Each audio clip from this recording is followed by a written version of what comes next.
Well, January is National Human Trafficking Prevention Month, and this Saturday, January 11th, marks National Human Trafficking Awareness Day. Erica Reid is the acting section chief with the Blue Campaign. This is at the Department of Homeland Security Center for Countering Human Trafficking. Erica, thank you so much for joining us here this morning.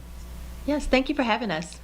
I would be remiss, since your office does fall under the Department of Homeland Security, following yesterday's ICE significant operation in Minneapolis resulting in a major tragedy. Can you help our viewers understand perhaps maybe the distinction between immigration enforcement and what your office does? Well, unfortunately, I don't have enough information on that. But what I could tell you is what we do at the Blue Campaign. So here at the Blue Campaign, we are a national public awareness campaign. Our job is to educate the public on how to recognize and report possible cases of human trafficking. All right, very good. So how can this crime be happening in our own communities without folks realizing it? I think first understanding what human trafficking is. So human trafficking, of course, is a crime. It's a crime of exploiting a person, meaning using a person. And they're doing it either by force, fraud, and or coercion. And quite often people assume that human trafficking is just and only kidnapping. So what it could look like in your community is maybe someone is on a job and they're not allowed to take breaks.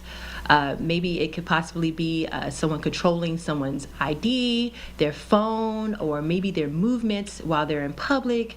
Another one, it could look like either bruising, or it could just be, let's talk about younger people. Like if there's a younger person who has met someone and they now have unexplained gifts or expensive gifts. So those are just some of the things that people can look out for when it comes to human trafficking.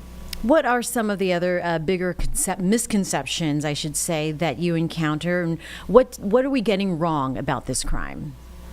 Some of the big misconceptions that we see here at the Blue Campaign is that human trafficking involves movement, and that's not true in a sense. Human trafficking, it can happen in your home, it can happen in your city, and even your neighborhood, and you never have to leave. So a lot of times people assume human trafficking deals with movement, but it actually is about the exploitation of a person. Another one could be that the culprit has to be an older gentleman and it's a younger girl or a younger woman that is being victimized by the crime. And we want people to understand that human trafficking can happen to anyone and that the trafficker can be anyone. And for example, maybe it's a business that's trafficking their employees, or maybe it's a parent who traffics their child.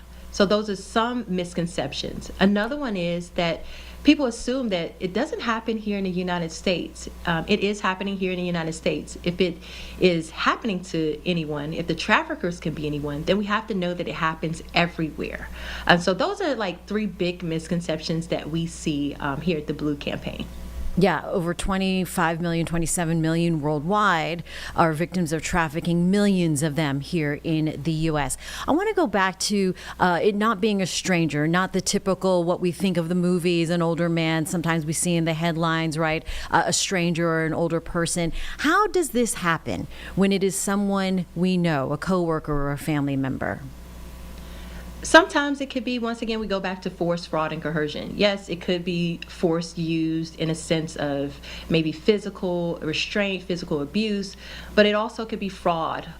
Fraud is another one where it's all about the tricky lies, if we could say, or deception, false promises, maybe false promises of love, maybe working in deplorable conditions. And another one is coercion.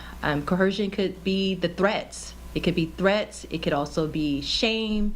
It could be all about the psychological manipulation. So yes, a person can be physically restrained, but in many cases, it could be psychological manipulation that happens over time in a gradual process when it comes to human trafficking. All right, let's talk about this Saturday. Like I said, it is Human Traffic Awareness Day and promoting #WearBlueDay. Day. Why awareness initiatives are important like this one? So awareness leads to action. So on Sunday, we want people to put on their blue. Make sure you take a poster, whether it's with your family, your friends, even your pets. If you don't want to take a picture of your kids, you can always take a picture of like gloves or socks as well. but post that picture. And when you post it, make sure you put hashtag Wear Blue Day. And like I said, awareness leads to action. And those actions could be maybe a candid conversation with the younger person in your life, or maybe it could be your grandparents or your aunts and uncles wanting to learn more about human trafficking. Or if you have friends that are following you, or even your neighbors that follow you and say, thanks for bringing this to my attention. I've noticed this is happening here, and they may want to report it. Or there's a person who's not even aware that they're being trafficked, now knows what human trafficking is, and they know that there are people out there in solidarity with them, and they will report as well. Anything giving you hope in this fight? Are we making any progress?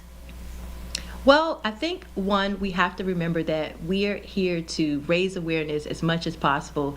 As long as we're pushing out hashtag Wear Blue Day and awareness, this is an opportunity for us all to partner together to make sure people know what human trafficking is.